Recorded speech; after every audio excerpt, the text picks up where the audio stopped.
27 de outubro de 2025. Vamos ler Provérbios, capítulo 27. Você que está inscrito no canal sabe que todos os meses nós fazemos a leitura de Provérbios. O livro de Provérbios tem 31 capítulos e ele foi escrito pelo rei Salomão na sua grande maioria. O capítulo 30 foi escrito por Agur, que é um sábio, e o capítulo 31 foi escrito pelo rei Lemuel. Esses são os três autores de Provérbios, mas Salomão escreveu do capítulo 1 até o capítulo 29.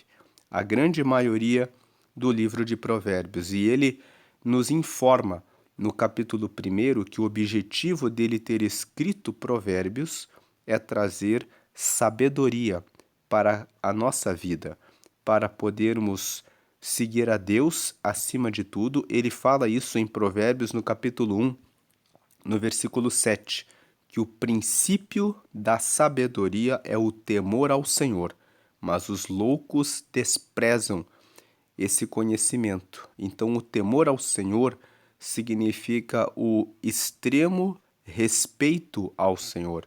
Quando você tem o extremo respeito a Deus e coloca Ele acima de tudo em primeiro lugar, é aí que você começa a ter a sabedoria. Então, nós estamos lendo Provérbios justamente porque Provérbios traz as informações, o conhecimento para o inexperiente e também para aqueles que já são sábios, para que sejam cada vez mais sábios. E hoje nós vamos ler Provérbios 27, porque é dia 27, nós temos 31 capítulos, 31 dias em outubro. Vamos ter a chance de ler um capítulo por dia e rever aqui, para quem já leu várias vezes Provérbios, os princípios do capítulo 27. Começa no 1 dizendo: não presumas do dia de amanhã, porque não sabes o que produzirá o dia. Nesse versículo 1, nós aprendemos que para Deus a consideração dos nossos projetos sobre o futuro é pecado. Lá em Tiago, no capítulo 4, no versículo 13 a seguir, está escrito assim: vocês são presunçosos, vocês dizem, amanhã nós vamos para a cidade e vamos negociar e vamos vender, em lugar que vocês deveriam dizer, se o Senhor permitir, amanhã iremos e negociaremos. Mas toda essa postura de vocês é uma postura arrogante, é uma postura de soberba, de orgulho. Então, com esse texto de Tiago, no capítulo 4, nós entendemos: não presuma do dia de amanhã, porque não sabes o que produzirá o dia. Não fale a respeito do amanhã como se você fosse o dono do amanhã. Você não sabe o que vai acontecer amanhã. O amanhã não pertence a nós. O que pertence a nós é o presente. E nós estamos vivendo dias em que muitas pessoas estão ansiosas, com problemas de ansiedade e tomando medicação porque estão pensando no amanhã. A ansiedade é o excesso do futuro. Pensar muito a respeito do futuro. O futuro ainda não veio. Às vezes, as pessoas ficam aflitas, pensando assim: nossa, o que vai ser do meu amanhã? Elas nem sabem se vão chegar até o amanhã.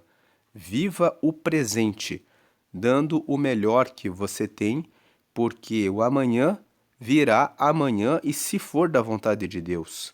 Como diz lá em Tiago, no capítulo 4. Faça os seus planos, mas confie em Deus e dedique a sua vida 70% a pensar a respeito do presente. Existem pessoas que trabalham com desenvolvimento pessoal que falam sobre isso, que você deve ficar com 10% no passado, porque o passado serve como uma biblioteca, onde você pode ver quais as decisões que você tomou para pensar o que você vai fazer agora, no presente. 70% deve ser concentrado no presente. e 20% deve ser concentrado no futuro, porque você precisa criar planos. Provérbios, no capítulo 16, fala que o coração do homem faz planos, mas da boca do Senhor vem a resposta da língua. Então, a resposta vem do Senhor. Então, você deve criar planos e colocar em oração, porque você não sabe qual a resposta que Deus tem para esses planos que você está criando. Mas você deve sim ter planos colocando em oração para que Deus traga a resposta e vá dando direcionamento para o seu caminho. Versículo 2: Louve-te o estranho e não a tua boca, o estrangeiro e não os teus lábios. A pessoa não deve ficar se autoelogiando. O autoelogio é uma manifestação de orgulho, uma manifestação de soberba, uma manifestação de arrogância. A pessoa olha para o que faz e começa a contar vantagem, a pensar que o seu trabalho é superior ao dos outros, e isso é perigoso, porque quando você se autoelogia, você não percebe as falhas, as fraquezas, os erros daquilo que você fez. Então, quando um estranho louva você, quando um estrangeiro vem e fala, isso aqui ficou muito bem feito, você sabe que aquela pessoa que vem com o olhar de fora, ela tem mais condições de perceber aquilo que você não viu, aquilo que você não percebeu. Então você tem um retorno melhor, um retorno mais seguro do que você elogiar ao trabalho que você realizou, aquilo que você fez. Versículo, e mantém a sua humildade, a sua capacidade de entender que pode ser que aquilo que você imaginava que estava perfeito não corresponde ao perfeito. Versículo 3: Pesada é a pedra e a areia também, mas a ira do insensato é mais pesada do que elas ambas. Então, o versículo 3 fala que o insensato, ele coloca toda a carga na sua ira. Ele não tem autocontrole, ele não se domina.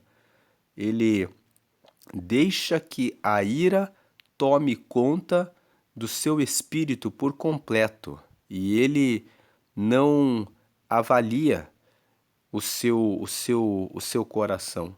O versículo 3 está dizendo que a pedra é pesada, a areia também é pesada, mas a ira do insensato é mais pesada do que a pedra e do que a areia juntas. Uma pessoa que não tem domínio em relação à ira pode cometer atrocidades, pode chegar a matar alguém, pode chegar a colocar fogo numa casa inteira, pode destruir muitas vidas. Então o versículo 3 está dizendo que você deve trabalhar as suas emoções. A ira é uma emoção, é uma falta de equilíbrio emocional. A pessoa vê uma situação inesperada e ela age pela emoção. Então, o versículo 3 fala sobre a importância de ter domínio sobre as suas emoções. Fala sobre a importância da inteligência emocional, sobre a capacidade de ter a paciência. O que é o contrário da ira? É a paciência. Então, se surge uma situação imprevista, a pessoa tem paciência, ela tem a capacidade de esperar a hora de trazer a resposta certa. Também uma outra qualidade, uma outra virtude contra a ira é a mansidão. Então a pessoa tem paciência, ela tem mansidão. Ela fala: eu não posso resolver isso com raiva, com nervosismo. Eu preciso de calma. Calma também é uma outra palavra que cabe aqui. Calma, paciência, mansidão e inteligência emocional, sabedoria. para dizer isso se resolve sabedoria. Talvez, numa situação imprevista, a pessoa precisa respirar e pensar em conselhos. Para quem eu vou pedir um conselho antes de tomar uma atitude em relação a essa situação? Nós já lemos em Provérbios 9 sobre a importância dos conselhos, que com os conselhos você consegue ter o conhecimento para tomar a decisão certa. O versículo 4 fala que cruel é o furor e impetuosa a ira, mas quem parará perante a inveja? Então aqui o versículo 4 fala, quando uma pessoa está furiosa, ela pode descarregar uma arma em alguém. Ela está furiosa, ela não está bem naquele momento. O furor, a fúria é algo cruel, mas depois que a pessoa descarrega a sua fúria, ela fica em paz. Ela pode tomar uma decisão muito errada quando ela age na fúria, mas depois que a fúria passa, ela fica em paz.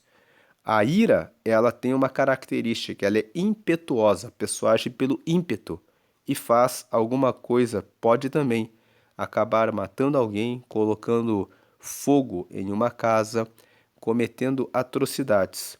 Só que quem parará perante a inveja? A inveja, ao contrário da fúria e da ira, ela fica em silêncio no coração do invejoso, desejando todos os dias, o tempo todo, o mal daquele que está sendo invejado.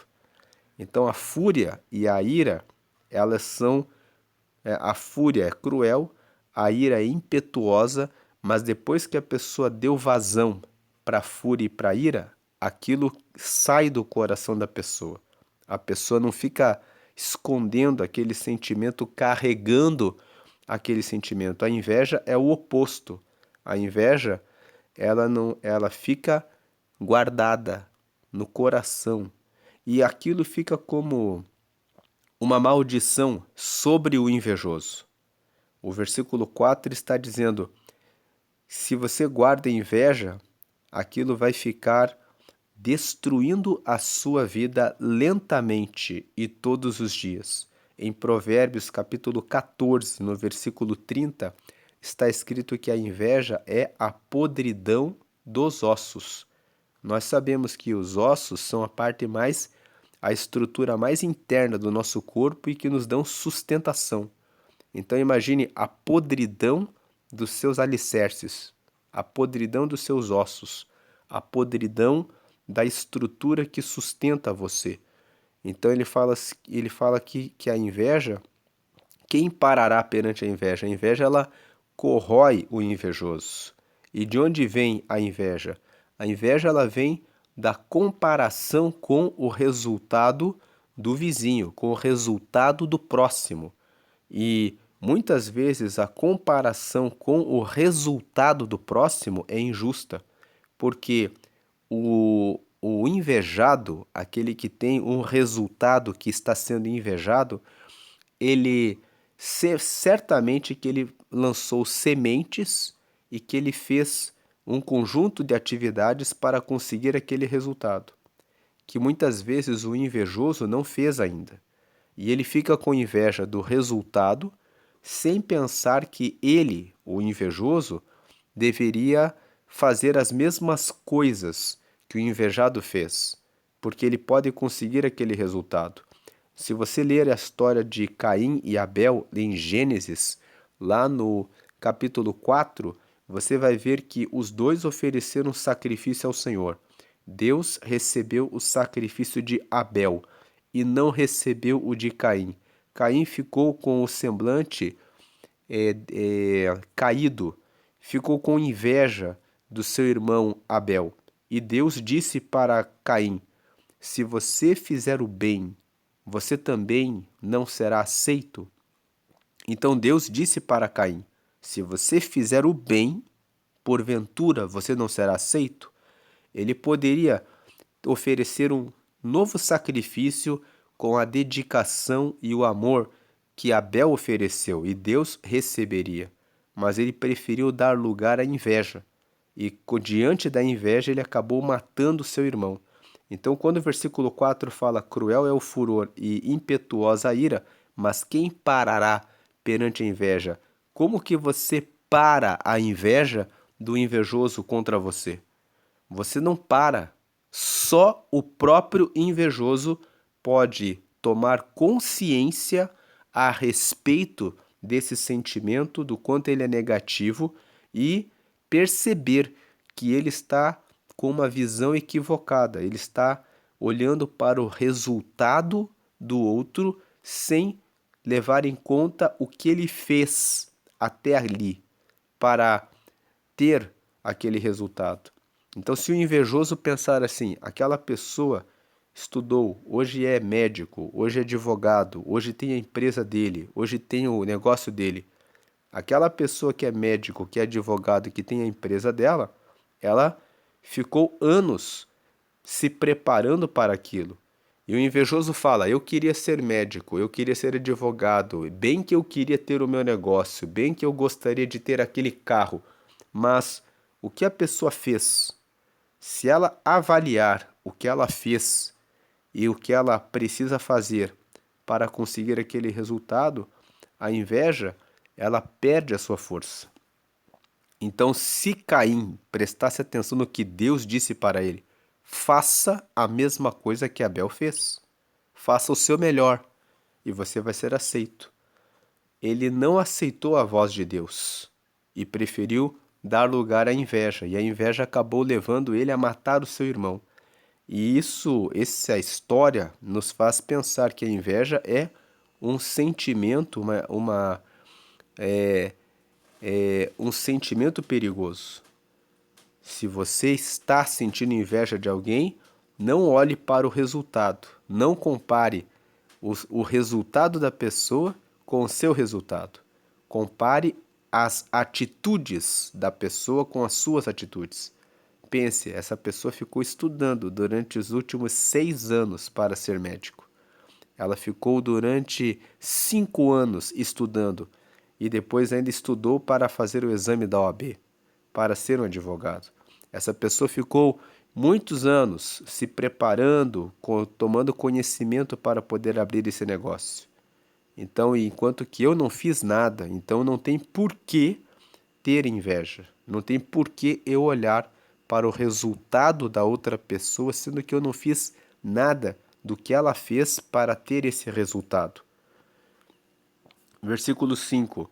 Melhor é a repreensão aberta do que o amor encoberto.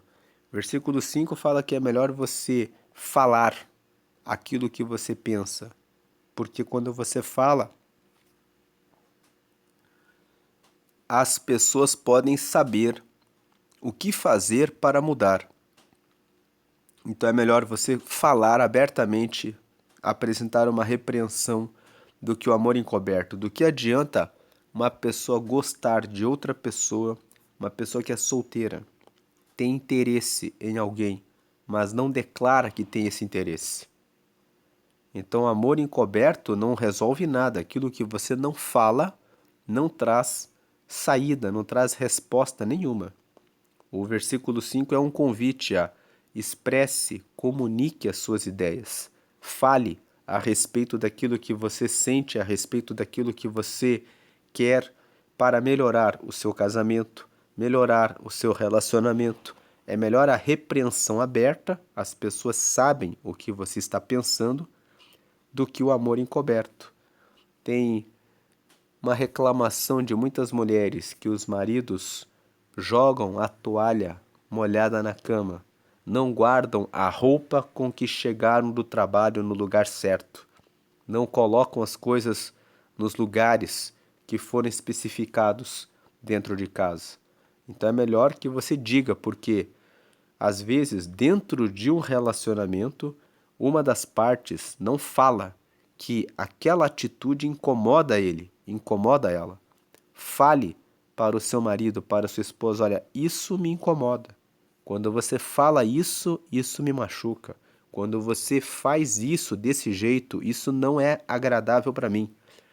Porque Se você não fala, o outro não tem como descobrir. Principalmente as mulheres têm isso em relação aos homens. Elas acham que os homens têm uma bola de cristal e descobrem bem que poderia me dar aquele presente. Fale, manifeste que você gostaria de receber isso ou aquilo, que isso é uma coisa que você considera importante para você. Melhor é a repreensão aberta do que o amor encoberto. Versículo 6. Fiéis são as feridas feitas pelo que ama, mas os beijos do que aborrece são enganosos. Aceite a correção do seu pai, da sua mãe.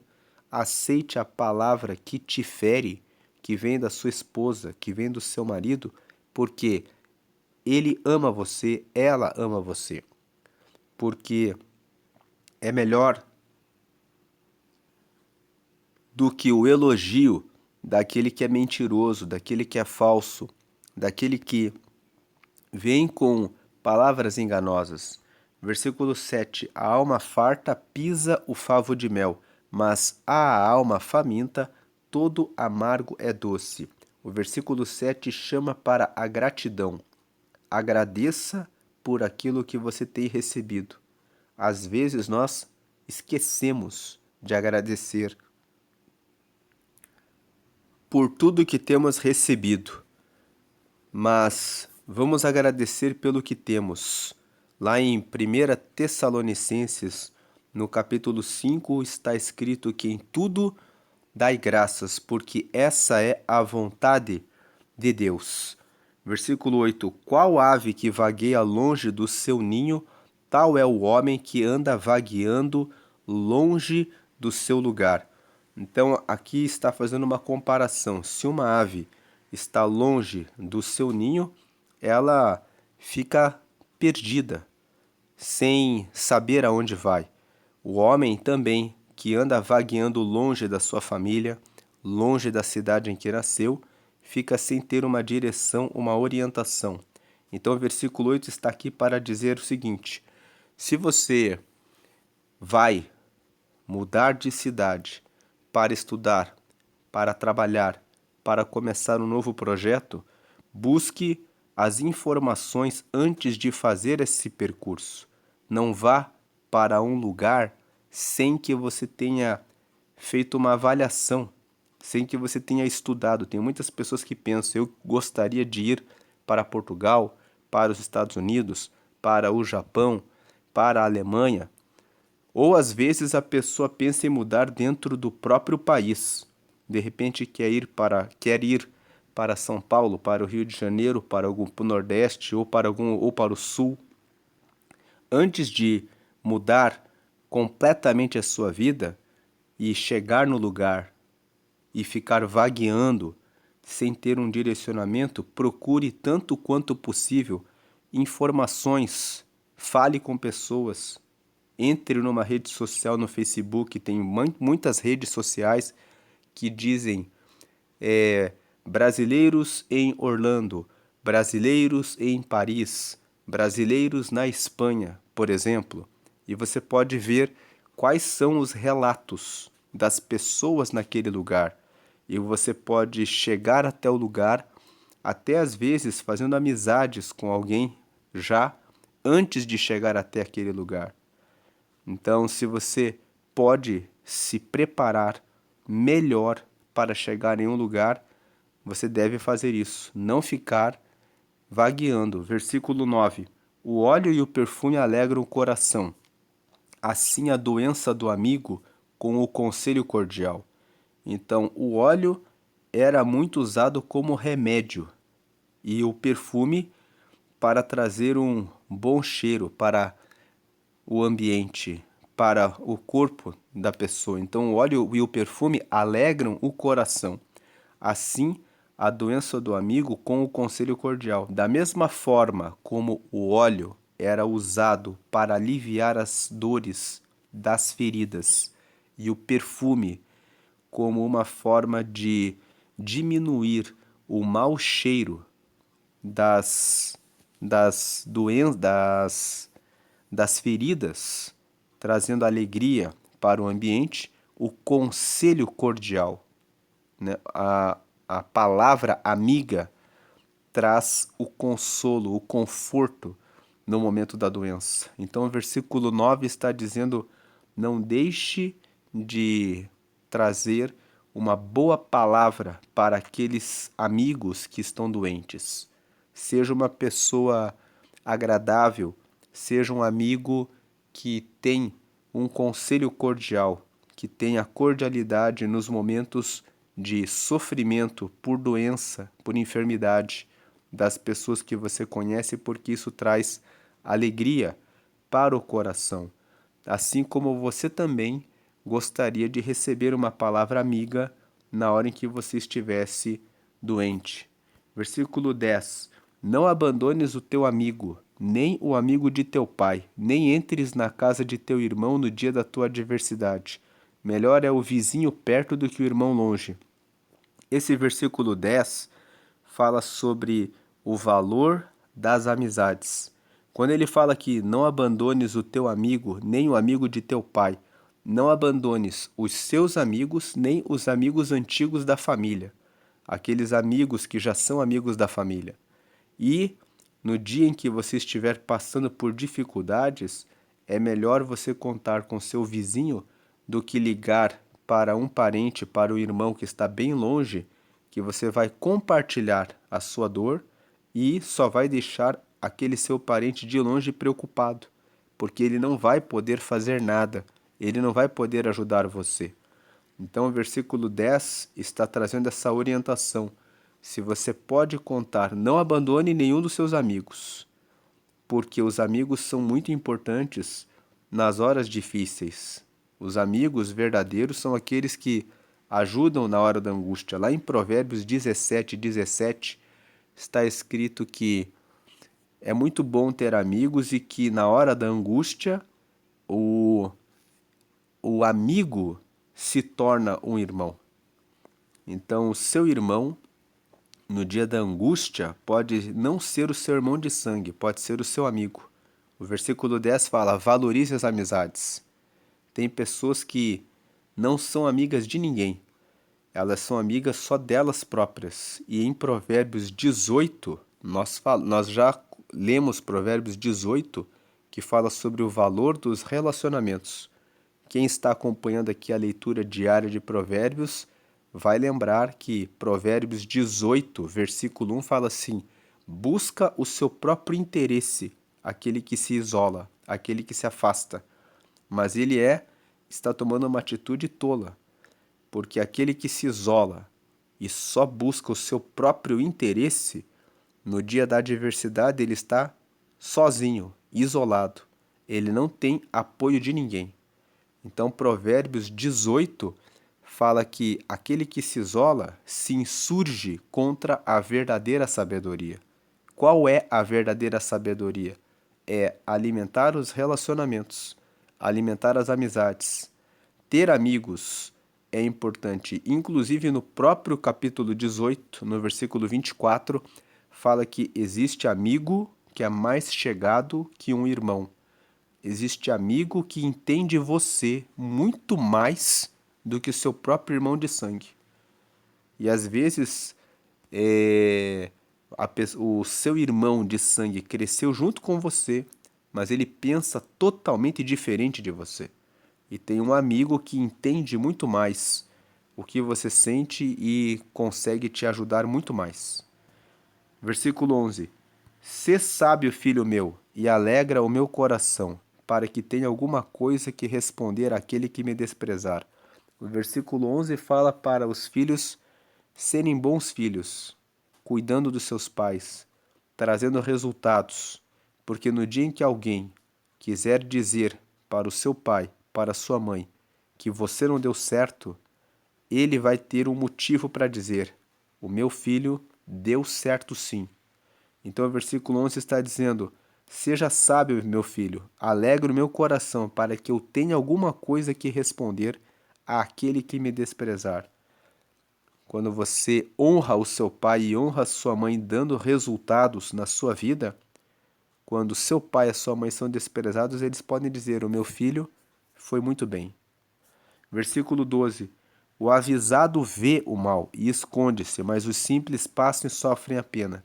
Então, o versículo 12 fala que aquela pessoa que é prudente, aquela pessoa que tem sabedoria, aquela pessoa que avalia qual ambiente vai, com quem está saindo, aquela pessoa que presta atenção em relação aos seus movimentos, ela se esconde quando ela percebe o mal. Ela tem mais facilidade de perceber o mal e ela se esconde. Mas os simples, quem são os simples?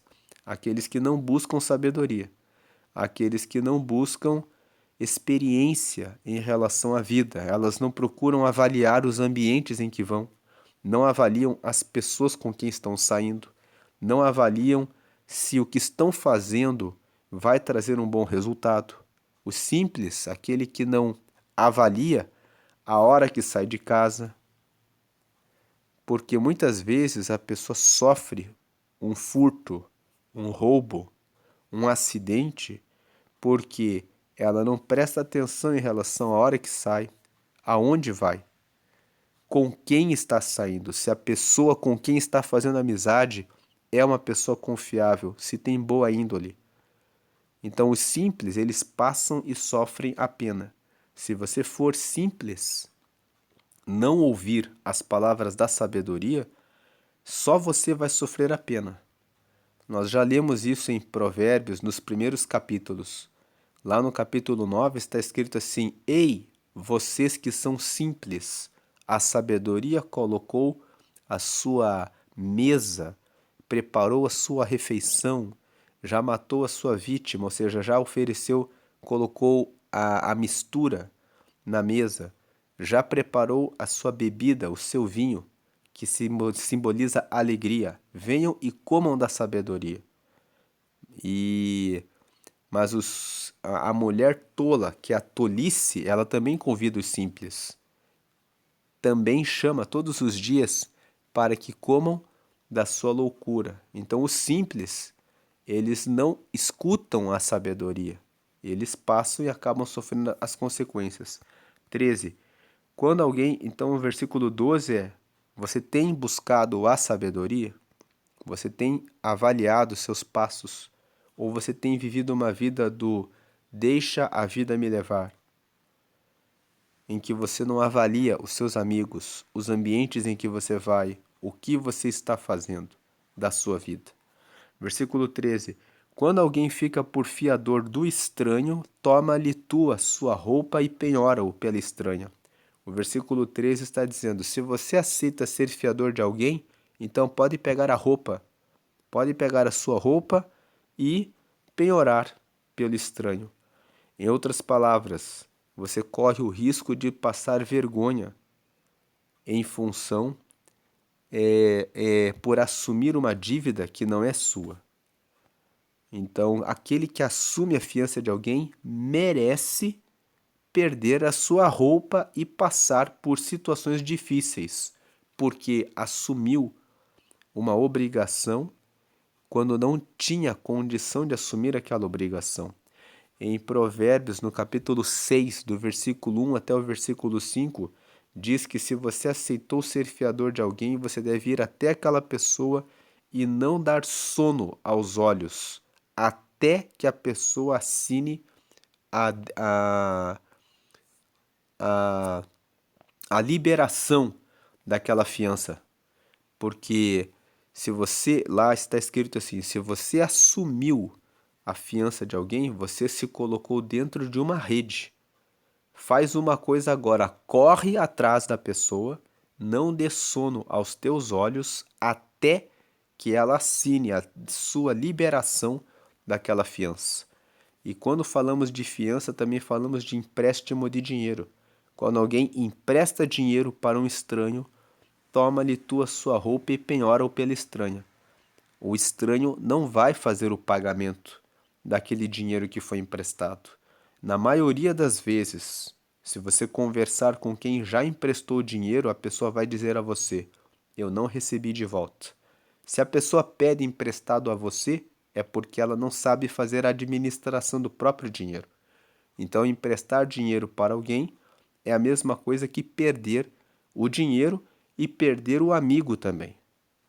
Então, a recomendação de Provérbios é: não assuma fiança, não empreste dinheiro a ninguém. O texto não fala sobre não emprestar dinheiro, mas é uma conclusão que você chega quando você vê que Provérbios fala: não faça fiança de ninguém. 14. O que bendiz ao seu amigo em alta voz, madrugando pela manhã, por maldição se lhe contará. Então imagina que você fica sabendo que algum amigo seu acorda bem cedo e fica todos os dias elogiando você. Você fica desconfiado, você fica desconfiada. Por que essa pessoa está me elogiando tanto, toda hora, o tempo todo? O versículo 14 fala: mesmo quando você tem um amigo e você quer elogiar muito alguma coisa que ele fez, alguma coisa que ela fez, elogie com moderação. Se você ficar falando para todo mundo: olha só, o João foi muito bem nisso, e fica o tempo todo elogiando, elogiando, elogiando, as pessoas vão contar para o seu amigo, para a sua amiga, como uma maldição. Vão dizer: a pessoa está falando muito de você. As pessoas ficam desconfiadas. Será que não tem uma inveja por trás? Será que tem uma segunda intenção? Está elogiando muito porque está querendo criar uma armadilha na frente? Tem uma segunda intenção por trás? Então tenha equilíbrio em elogiar as pessoas. Até quando uma pessoa elogia muito, muito, muito alguém, ela pode estar escondendo alguma coisa errada no coração. Versículo 15. O gotejar contínuo no dia de grande chuva e a mulher rixosa, um e outro são semelhantes. Então, 15 está dizendo: a pessoa, aqui fala de mulher rixosa, mas é a pessoa rixosa. A pessoa que cria problemas o tempo todo é como uma goteira num dia de chuva. Aquilo fica pingando, incomodando e irritando. Então, não seja uma pessoa que vive o tempo todo murmurando, o tempo todo reclamando da vida, porque você traz um ambiente que perturba, incomoda as pessoas. Ao invés de ser uma pessoa que vive reclamando, procure soluções, procure como resolver esse problema. Quando alguma coisa te incomodar, pergunte: como eu posso resolver esse problema? Versículo 16. Aquele que a contivesse conteria o vento, e a sua destra comete o óleo. O 16 é a continuação do 15, né?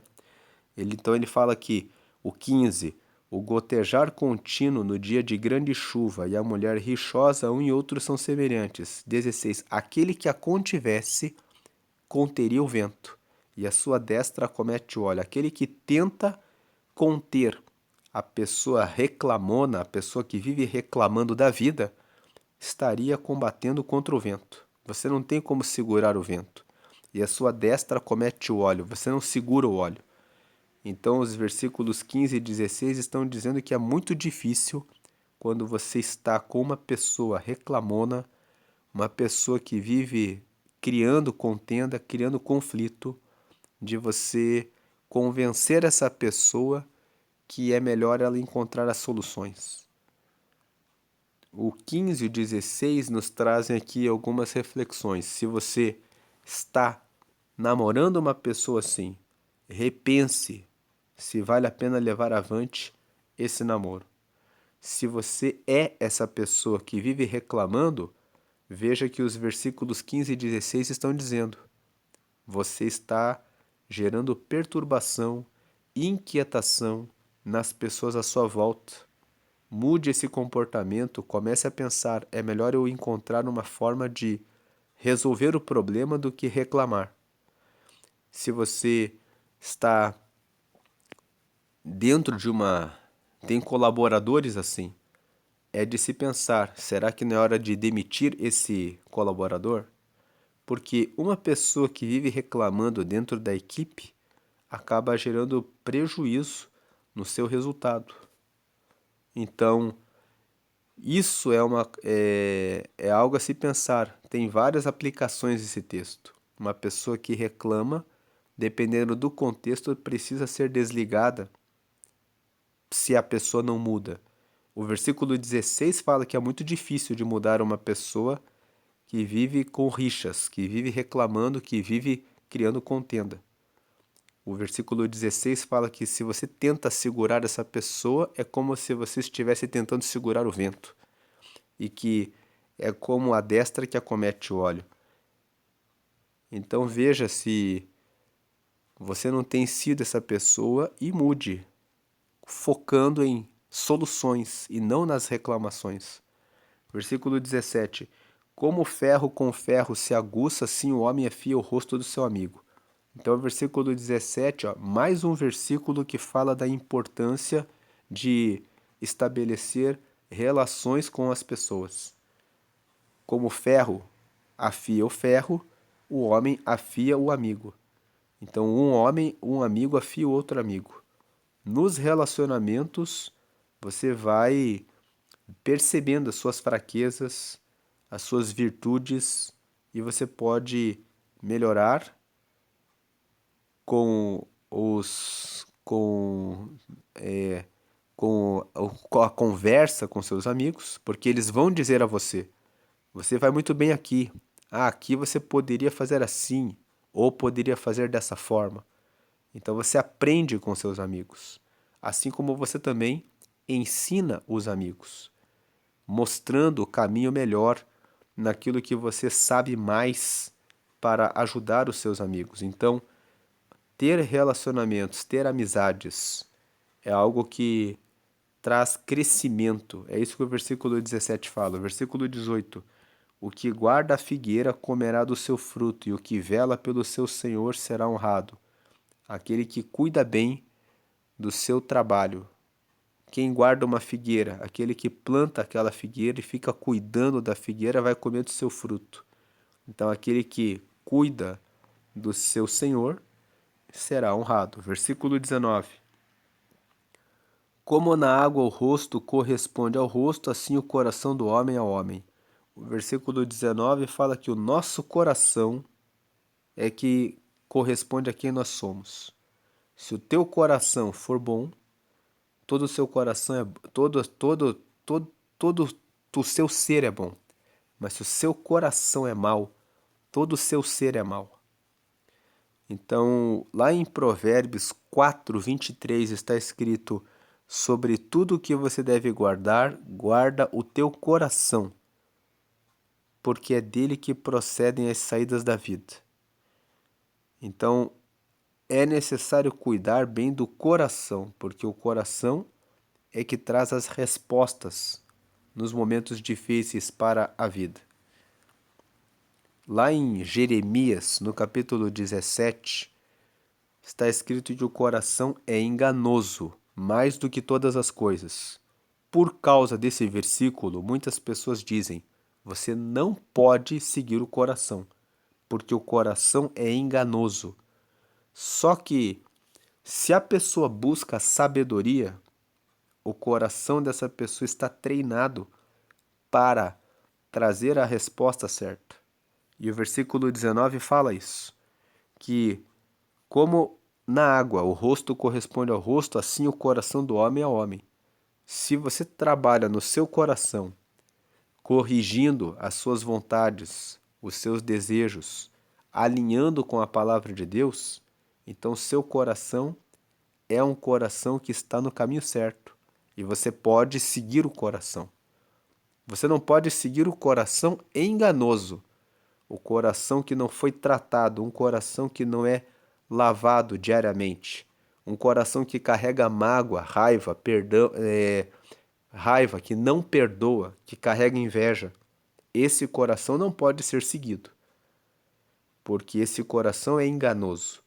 Mas o coração que perdoa, que tem mansidão, que tem paciência, que busca conselhos, que é um coração segundo a vontade de Deus, que tem que busca a Deus, esse é um coração que pode ser seguido.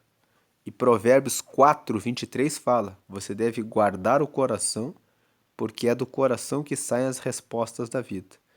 Em outras palavras, nós deveríamos agir muito mais pela razão, pela nossa inteligência.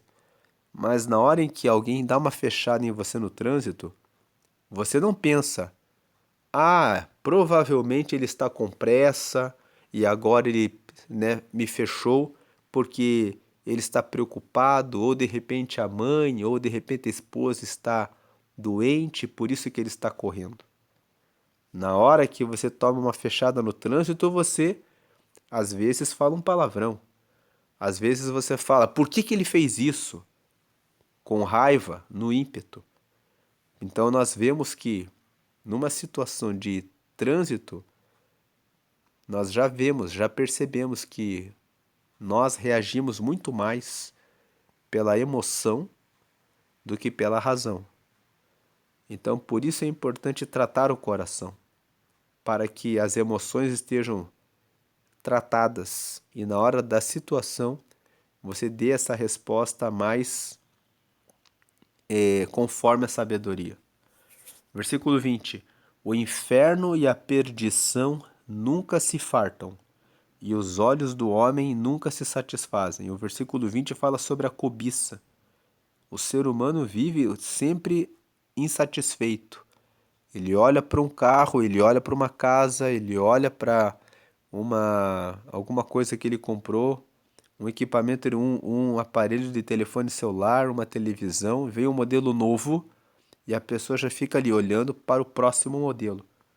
Então o inferno e a perdição nunca se fartam, e os olhos do homem nunca se satisfazem. O versículo 20 está fazendo uma comparação com o inferno e a perdição. É um inferno e é uma perdição entregar os olhos à cobiça. A pessoa vai ficar sempre insatisfeita, a pessoa vai se perder, e muitas pessoas se perdem financeiramente por causa disso. Ela compra um telefone, surgiu um modelo novo, ela vai lá e compra um modelo novo sem ter condições, porque ela não tem autocontrole em relação a isso. Ela se perde na gestão da sua vida financeira. E tem muitas pessoas que se perdem olhando a aparência de uma mulher ou de um homem. Tem pessoas que não se casam e ficam com vários relacionamentos dizendo assim: eu não sei o que é melhor para mim, porque ficam o tempo todo cobiçando. E enquanto que a Bíblia fala que você deve procurar um marido ou uma esposa, e você deve se casar e se dedicar a cuidar dessa pessoa dentro do casamento. E essa fala é uma fala que atualmente tem sido detestada pelas pessoas, onde as pessoas querem ser livres, elas querem liberdade para fazer o que elas querem. Versículo 21. O crisol é para a prata e o forno para o ouro, e o homem é provado pelos louvores.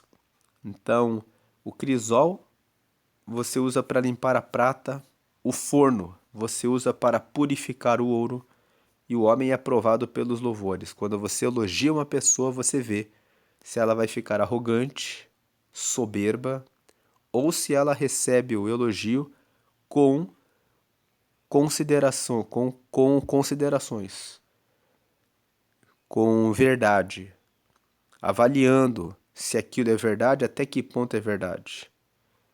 Então tome cuidado com os elogios. Os elogios, eles são perigosos. Eles podem levar a pessoa que está sendo elogiada a achar que é superior, achar que é melhor que as outras pessoas. Então é muito perigoso isso. Versículo 22. Ainda que pisasses o tolo com uma mão de grau, entre grãos de cevada pilada, não seria dele a sua estultícia. Versículo 22 fala que o tolo, ele não busca sabedoria. Ainda que ele sofra, ele continua tomando as decisões tolas. Ele continua sempre atrás da tolice. Versículo 23 fala: procura conhecer o estado das tuas ovelhas, põe o teu coração sobre o gado. 24, porque as riquezas não duram para sempre e duraria a coroa de geração em geração. 25, quando se mostrar a erva e aparecerem os renovos, então ajunta as ervas dos montes. 26, os cordeiros serão para te vestires e os bodes para o preço do campo. 27, e haverá bastante leite de cabras para o teu sustento, para sustento da tua casa e para sustento das tuas criadas. Esses versículos do 23 até o 27 mostram sobre o cuidado com os seus negócios. Aqui ele mostra alguém que tem uma fazenda. Então, ele começa no 23. Procura conhecer o estado das tuas ovelhas. Põe o teu coração sobre o gado. Então, o versículo 23. Cuide daquilo que você tem na sua mão. Cuide do seu trabalho, da sua empresa, dos seus negócios. Versículo 24. Porque as riquezas não duram para sempre, e duraria a coroa de geração em geração? Uma pergunta aqui. Então, as riquezas não duram para sempre. Você acha que o que você está juntando agora vai durar para os seus filhos, para os seus netos? Se você não prestar atenção, se você não cuidar bem da gestão, da administração do seu negócio, da sua empresa, dos seus recursos financeiros, do seu trabalho, se você não buscar cuidar do que você tem, isso não vai durar para sempre. Você precisa prestar atenção em relação ao seu trabalho, ao seu negócio, à sua empresa, em relação aos seus filhos, aos seus netos, naquilo que você pode ajudar. Você tem que colocar atenção nisso. Versículo 25. Quando se mostrar a erva e aparecerem os renovos, então ajunta as ervas dos montes. Aqui, no 23 e 24, ele está falando para cuidar das ovelhas. No 25, ele fala quando se mostrar a erva. Então, se você deve buscar cuidar daquilo que você faz e deve desenvolver habilidades para ter uma segunda fonte de recursos. De um lado, você cuida do gado. Do outro lado, você cuida do campo. Quando você desenvolve uma segunda habilidade, começa a construir um segundo negócio, e quando se mostrar a erva, quando esse segundo negócio começa a mostrar os primeiros resultados e aparecerem os renovos, aquilo que é novo para a sua vida, então ajunte as ervas dos montes. Então, cuide daquilo que está vindo de novidade para você. Porque fazendo assim, cuidando de um lado, das ovelhas e do gado, cuidando de novas habilidades, de novas oportunidades, você vai ter abundância. 26. Os cordeiros serão para te vestires. Você vai ter uma fonte de renda de onde você vai tirar dinheiro para suas roupas. E os bodes para o preço do campo. Você vai ter outra fonte de renda, outro caixa para comprar e aplicar em negócios, em imóveis. 27. E haverá bastante leite de cabras para o teu sustento. E você vai ter ainda outras fontes de riqueza para você tirar o seu alimento, para o sustento da tua casa e para o sustento das tuas criadas. Fazendo um resumo aqui do 23 até o 27, o 23 até o 27 trazem um convite para que você não fique acomodado, para que você não fique acomodada.